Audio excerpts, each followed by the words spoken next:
Olá, meus amigos, eu sou o Igor Mandacaru, estou aqui na Câmara dos Deputados, Brasília. Dei uma passada aqui para ver o meu amigo Capitão Alden e eu levantou uma dúvida, né, que é uma dúvida de vários policiais militares, bombeiros, militares estaduais em geral, que sempre vem perguntando, capitão, eh, quais são as pautas que realmente vão fazer a diferença, que vão influenciar na vida, na melhoria da vida do policial, na melhoria salarial do policial, principalmente assim, em especial, os militares estaduais da Bahia? Pois é, Igor Mandacaru, satisfação recebê-lo aqui na nossa Câmara dos Deputados. É sempre uma honra, é sempre um prazer estar aqui discutindo ideias, projetos e ações voltados aos agentes de segurança pública. E é importante e muito pertinente essa pergunta, porque, infelizmente, muitos militares estaduais, policiais militares, bombeiros militares, guardas civis municipais, policiais penais do Estado, não conseguem perceber ou não conseguem entender de maneira muito clara e objetiva quais são as ações aqui na Câmara de Deputados que poderão repercutir favoravelmente aos policiais militares baianos, os que vivem na Bahia. Porque a gente discute muito sobre o Brasil, né, temáticas nacionais, mas muito pouco, infelizmente, por desinformação, até porque estávamos mais acostumados em ter um deputado estadual ou deputados estaduais que atendem demandas muito específicas, muito próximas. O deputado estadual ele está muito próximo da tropa, então é natural que ele seja uma referência aos principais problemas e demandas locais, no caso específico do Estado da Bahia. Mas quais são as ações, quais são os projetos que estão sendo desenvolvidos aqui na Câmara de Deputados que poderá refletir positivamente para não somente a Bahia, mas todos os militares estaduais, todos os agentes de segurança pública do Brasil? Por exemplo, há uma grande questão aqui que está sendo discutida entre a bancada de deputados que compõem a Comissão de Segurança Pública e Combate ao Crime Organizado, por exemplo, a discussão sobre o piso nacional. Nós tentamos, lá em 2012, 2013, estabelecer a chamada PEC 300, que ganhou várias derivações, vários números de projetos em apenso, mas aquela época era totalmente inviável. A ideia era equiparar o salário do Brasil inteiro, dos agentes de segurança, ao salário que era pago aqui no DF. Então, pra você ter uma ideia, à época, os militares ganhavam R$ 3.000, quando a média no Brasil ganhava 600, 800 mil reais. Então, para aquela época, era uma disparidade muito grande, uma diferença muito grande. Ainda hoje é. Muitos estados brasileiros, obviamente, têm dificuldades no orçamento financeiro, não dá ainda para estabelecer um salário do melhor estado ou do estado mais bem estruturado. Então, qual foi a nossa ideia? Nem muito e nem muito pouco. Vamos tentar estabelecer um piso, uma média nacional salarial para todos os agentes de segurança pública. Então, nenhum estado poderá pagar menos do que o piso nacional. Aconteceu isso com o piso da enfermagem, tem acontecido isso com o piso nacional dos professores no Brasil. Então, a nossa luta hoje aqui na Câmara dos Deputados é tentar aprovar o chamado piso nacional para as categorias de segurança pública. Então, esse é um projeto que pode impactar não somente na Bahia, mas todos os demais estados brasileiros. Outro projeto importantíssimo que a gente tem debatido aqui é a questão da periculosidade e, obviamente, das situações em que o policial está em situações de insalubridade. Nós sabemos que lá na Bahia nós temos esta previsão de pagamento da periculosidade e também da insalubridade, mas que até hoje não foi regulamentado pelo governo da Bahia. Ou seja, está no estatuto, mas falta ao governo estadual encaminhar para a Assembleia Legislativa um decreto legislativo disciplinando o pagamento desta insalubridade e periculosidade. Então, isso é uma demanda estadual. Mas aqui na Câmara dos Deputados, nós estamos, através do decreto 66, que regulamenta todas as forças de segurança, em especial militares estaduais, estamos inserindo no decreto a possibilidade de pagamento da periculosidade, criando, inclusive, objetivamente critérios onde não fique subjetivo, né? Muitos estados entendem que a atividade policial ela não é de risco ou que apenas está em condição de risco o militar que está na ativa, na área operacional, e que os militares da administração não deveriam receber periculosidade. Então, nós entendemos que isso tem que ser um padrão nacional e todos os militares, sejam da administração, ou seja, da operacionalidade, devem também receber, fazer jus à questão da periculosidade. A insalubridade, de fato, está aí atrelado aonde o policial está exercendo a atividade, isso já está juridicamente, já há jurisprudência sobre esse tema. Então, é o segundo tema que estamos tratando e que pode repercutir em salário para estes policiais. Então, essa questão da periculosidade é algo que carece de uma legislação estadual, mas aqui na Câmara de Deputados estamos indicando essa possibilidade através do Decreto 66, que é a Lei de Organização Básica das Polícias e Bombeiros Militares do Brasil. Também estamos tratando aqui de um projeto muito importante para a categoria policial, todos eles, imposto de renda.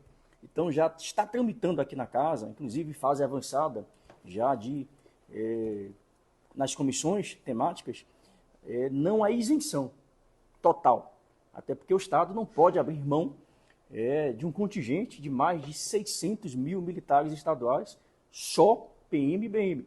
Se você contabilizar aí policiais civis, PRF, PF, então dá mais de 1,5 milhão de agentes policiais no Brasil. Então o governo federal não quer abrir mão de uma montante considerável de imposto de renda. Então está se discutindo aqui uma redução desse imposto de renda, atrelando aí, inclusive, os postos e graduações. Então, obviamente, quem mais ganha vai ter um benefício um pouco menor. Mas a tropa, que a grande maioria é composta de praças, como ganha menos, terão a isenção ou uma redução dessa faixa maior de imposto de renda para todo o Brasil. Então, está em fase avançada aqui na comissão e eu espero que a gente vá aprovar isso. Temos também a questão da habitação, que é o Habite Seguro. Nós recebemos aqui várias informações de militares estaduais no Brasil inteiro, guardas civis municipais, policiais penais, que não foram contemplados com o Habite Seguro. Por quê? No Habite Seguro, ele prevê um montante de recursos federais destinados para agências bancárias fazerem os empréstimos, os financiamentos, só que, infelizmente, os critérios para admissão a este programa, ele é extremamente difícil para alguns policiais. Por exemplo, eu tenho lá policiais que estiverem com o nome sujo, SPC Serasa, estão fora. Policiais militares... contar a quantidade de policiais que está no SPC Serasa, ninguém vai receber. Pois é. Então, essa é uma restrição prevista lá no convênio. Então, a gente sabe que, infelizmente, grande parte dos policiais no Brasil ganham uma miséria. Então, é natural, é esperado que haja aí a contração de dívidas para financiar veículos, imóvel. Então, nisso tudo, ele termina muitas vezes não conseguindo honrar com esse compromisso e terminam indo tendo seu nome nessas redes de proteção ao crédito. Então, a gente está querendo retirar essa restrição. SPC, Serasa, muitos policiais hoje são casados, tem sua esposa, tem o seu esposo, mas não podem juntar renda. Então, a gente quer retirar essa possibilidade. Também, esse programa é destinado a policiais que não têm ainda um primeiro imóvel. Só que nós temos casos, eu até citei isso hoje aqui na comissão, de policiais no Brasil inteiro que têm sido expulsos de suas residências pelo tráfico, pelo crime organizado. Então, esta situação não está prevista na lei, no programa de habitação. Então, eu fiz aqui um requerimento junto à Comissão de Segurança para, inclusive ontem, junto com o ministro Lewandowski, nós encaminhamos uma pauta com alguns projetos e, dentre eles, a sugestão de que policiais no Brasil inteiro que sejam ameaçados, que sejam expulsos de sua casa, que ele possa ter acesso a um recurso extraordinário e especial, com juros baixos, para que ele não fique ao relento, não fique na rua. Hoje, você sabe o vexame que o policial sofre quando ele é ameaçado pelo tráfico, tem que sair no dia seguinte. O Estado não oferece absolutamente nenhum tipo de ajuda. É você, com seus amigos, com os veteranos, com os familiares, que juntam uma rifa, pega um caminhão, que todo mundo vai correndo, pega um móvel, vai botando, cada um sozinho, mas o Estado não ajuda em nada. E além de não ajudar em nada, você não tem um imóvel destinado para esse policial ocupar, e muito menos não tem acesso a empreendimento, a investimento de imobiliário, para que você possa ter, naquele momento, emergencialmente, um local para morar. Então, isso é um projeto importante que a Comissão de Segurança abraçou alterações no Habite Seguro, prevendo não somente a possibilidade de adquirir um segundo imóvel, quem já o tenha, um primeiro, por exemplo. Tem policiais hoje que já têm 10 anos, 15 anos, que adquiriu o primeiro imóvel. ele está fora do programa. Mas quando ele comprou esse imóvel há 10, 15 anos, foi aquilo que ele podia. Hoje, de repente, aquela comunidade que ele vive virou uma zona conflagrada, uma zona dominada pelo tráfico. Portanto, ele está em condição de risco, mora na situação de risco. Então, é importante que esse policial tenha condições de sair daquele ambiente que ele está em risco, que é a sua família, ele possa migrar para um outro local mais seguro, mesmo já tendo um primeiro imóvel, mesmo já estando fora da regra geral que o programa Habite Seguro prevê. Então, dentre essas e outras sugestões, nós encaminhamos para o Ministério. Eles estão muito sensíveis a essas situações que nós apresentamos e eu acredito que nos próximos anos a gente consiga alterar o programa do Habite Seguro. Então, falamos de imposto de renda, falamos de programa Habite Seguro, falamos do piso nacional, falamos também do desconto da previdência para os veteranos, que infelizmente com a nova legislação previdenciária ou de sistema de proteção social, os veteranos não pagavam e passaram a contribuir. Que é um absurdo. Que é um absurdo. Então, o que é que está sendo feito? Estamos discutindo aqui, na bancada de segurança, a revogação desta contribuição previdenciária por parte dos veteranos, que contribuíram 25 anos, 30 anos ou mais, dando a sua própria vida, a sua integridade física. Eles entram na corporação policial com a saúde plena, fazem TAF, apresentam uma série de documentações, e ele volta como para a família? Destruído, arrebentado psicologicamente, fisicamente, com dívidas. Então não é justo que esse policial, que tem praticamente colaborado toda a sua vida em prol da segurança pública, não seja beneficiado de alguma forma com uma forma de retribuição. Isso não é privilégio, como alguns falam, isso é uma forma de retribuir, de recompensar por esses desafios que ele enfrenta diariamente. Uma outra questão também, a quarentena de policiais. Infelizmente, o governo federal tem estabelecido aqui como prioridade o afastamento de militares e policiais, como também membros do Ministério Público e dos magistrados, de não poder participar da política. Então, a partir de 2026, agora próximo, todos aqueles que compreendem os membros das forças de segurança, Poder Judiciário, magistrados, que queiram concorrer às eleições, já deverão se afastar das atividades já a partir de 2026, para concorrer, por exemplo, em 2028. Então, isso é muito grave, isso afasta todos os militares e demais profissionais de segurança pública, e também membros do Poder Judiciário e do Ministério Público, daquele que seria o maior direito conquistado por nós, votar e ser votado. Ou seja, o que já é difícil vai acabar sendo quase que impossível, né? Quase que possível. E aí vale salientar que nós não estamos parados. Eu, deputado Capitão Alden, sempre que tenho oportunidade de fala no plenário, nas comissões, tenho alertado os militares, especialmente, que nós temos que defender com unhas e dentes qualquer proposta que vise a garantir a nossa participação na política. Eu vou dizer para você, seria muito confortável, seria muito bom para alguns militares que estão hoje na condição de parlamentares, que essa lei fosse aprovada, fosse efetivada. Aprovada já foi, que seja efetivada, porque você vai eliminar a concorrência. Todo e qualquer novo militar, todo e qualquer novo policial que queira concorrer a um cargo político, estará automaticamente de fora. Então você vai eliminar a concorrência, vários, mas nós não podemos pensar pequeno. Hoje eu estou deputado federal. Olha o que acontece. Muitos coronéis de polícia, muitos oficiais, ou até muitos praças também, né, subtenentes, muitas vezes chegam até ao posto de tenente, botam para quebrar em cima das pessoas, né, dos policiais, e muitas vezes votam com o governo, defendem o governo, oprimem a tropa, mas aí quando vão para a reserva, que o salário começa a diminuir, que os direitos e garantias começam a ser perdidos ao longo do tempo. O que é que fazem? Começam a procurar as associações para tentar rever os seus direitos, para tentar verificar a possibilidade de não perder ainda mais direitos, né, que estão ameaçados. Então, durante toda a sua vida ativa, mete pau na associação, mete pau no político, mete pau, né, em todo mundo que está tentando ali colaborar, melhorar as condições de vida do policial, mas quando está na ativa, não defende. Quando está na reserva, sofrendo as consequências, ele procura a associação e busca, então, os seus benefícios. A mesma coisa eu digo aqui. Quem está pensando que esse projeto é bom, que vai eliminar a concorrência, é um idiota. Porque ele está hoje deputado federal, eu estou deputado federal, mas amanhã eu poderia não estar deputado federal, poderia estar em alguma outra atividade qualquer, e hoje eu dependo, inclusive, também do salário da polícia. E vou ter que sofrer várias questões de perda de direitos, meu salário vai continuar defasando e eu vou precisar, de repente, amanhã ou depois, da associação, da força de militares que estejam em cargo eletivo para garantir que eu continue tendo uma vida tranquila para minha família, para mim, que também trabalhei 17 anos e hoje 22 anos na corporação. Então, essas são, em suma, alguns projetos que estão tramitando, há vários outros que eu poderia trazer aqui, mas eu acho, sim, que esses projetos, em sendo aprovados, irão garantir efetivamente, não só para os agentes do Brasil inteiro, mas na Bahia, de forma por tabela. Então, essas são algumas ações do nosso mandato aqui em Brasília.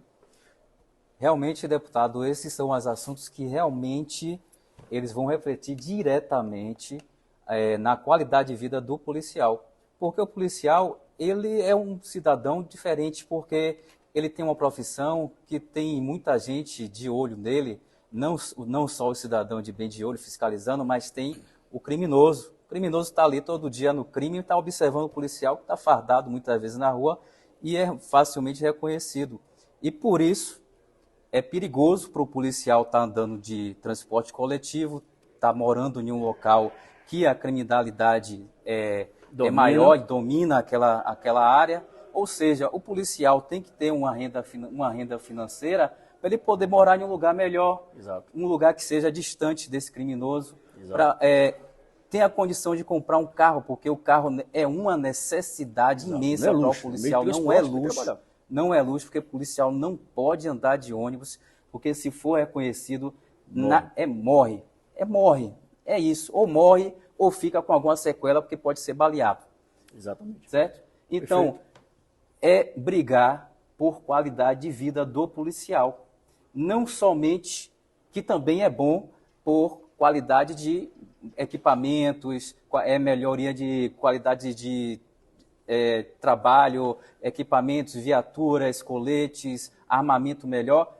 Bacana, isso é bom. Mas a gente tem que ver também a vida do policial, como melhorar essa vida do policial, até porque muitos policiais, mesmo que tenham aquelas viaturas bonitas, blindadas, armamento de última geração, mas se você não cuidar do policial, ele vai ficar com a mente desequilibrada. Nós temos um índice de suicídio dos policiais muito grande. Perfeito. E isso tem que ser observado. Inclusive, eu queria salientar aqui uma questão. Muita gente vê nos parlamentares federais ou estaduais a possibilidade imediata de projetos legislativos que melhorem significativamente tudo isso que você falou, especialmente o aspecto pecuniário, dinheiro, que é o que importa também. Mas também é importante enfatizar que, para além desses projetos todos que estamos defendendo aqui, eu também tenho defendido aqui, como outros parlamentares, do exercício da atividade. Ele tem que ter respaldo para estar atuando. Hoje o policial tem cada vez mais se sentido retraído, com receio, com medo até de atuar como policial, porque ele não vê respaldo na sua atividade policial. Então a gente tem brigado muito aqui, vai ter uma audiência pública em breve, que vai tratar aqui sobre a abordagem policial. Então eu tenho sempre dito aqui, se as corporações, que são técnicas, as instituições que têm técnicos de segurança pública, não discutirem procedimentos, protocolos, por exemplo, você vai no fórum de justiça, de repente para ser ouvido por conta de uma ocorrência policial que você envolveu, foi envolvido e teve que conduzir um preso, de repente. Chega lá, você tem que entregar sua arma para o preposto da polícia militar, porque você não pode andar armado dentro do fórum. E de repente você está dentro do fórum, junto com o bandido que você prendeu 3, 4, 5 anos atrás. Quando o próprio fórum, por exemplo, não oferece segurança para as pessoas que lá estão, e pior ainda para você, que é policial militar, e que conduziu um indivíduo envolvido com tráfico, envolvido com organizações criminosas. Então não há segurança, não tem uma sala especial para que você possa conhecer ou reconhecer o indivíduo que você prendeu. Então não há segurança. Da mesma forma, você está lá de serviço, no fórum ou no Tribunal de Justiça, e de repente um promotor, um juiz, pede para que o policial que trabalha naquele recinto retire as algemas de um suspeito. E aí, claro, utiliza ali o Código de Processo Penal, que diz que o indivíduo que está ali sob o julgamento, ele não pode estar na condição que permita que os jurados entendam ou façam a presunção de que ele ofereça um risco à sociedade. Isso pode, de alguma maneira, influenciar o voto daquele indivíduo que vai decidir pela vida de um criminoso. Mas, para além dessas questões jurídicas, eu pergunto, você é policial militar, um promotor ou juiz manda que você retire a algema de um indivíduo de alta periculosidade. Pergunta, quem é que vai se responsabilizar caso esse indivíduo atente contra a vida do policial, atente contra a vida do juiz, do promotor ou de alguma pessoa que esteja dentro daquele recinto? Alguém pergunta, antes de você retirar a algema, se você tem todos os meios necessários para conter e imobilizar o indivíduo sem algema naquele recinto? Quem vai se responsabilizar por isso? Então, da mesma forma que existe uma lei, a súmula número 11, e a lei da abuso de autoridade, que diz que você tem que fundamentar a utilização de algemas, da mesma forma eu penso, o juiz, o promotor, quem quer que seja, que determine a retirada da algema de um indivíduo de alta periculosidade, você sabe muito bem que você puxou a ficha dele, você tem acesso ao histórico criminal daquele indivíduo, e sabe, muitas vezes, que ele foi envolvido em outras ocorrências de grande violência.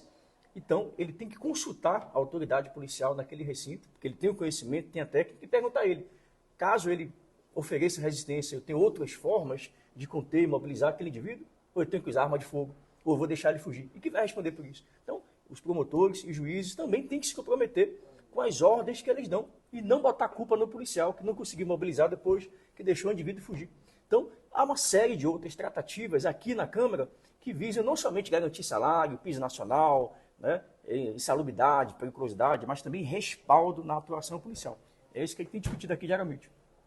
Muito importante essa questão do respaldo da ação policial, até porque muitos colegas ficam, às vezes, sem saber o que fazer na ocorrência, né?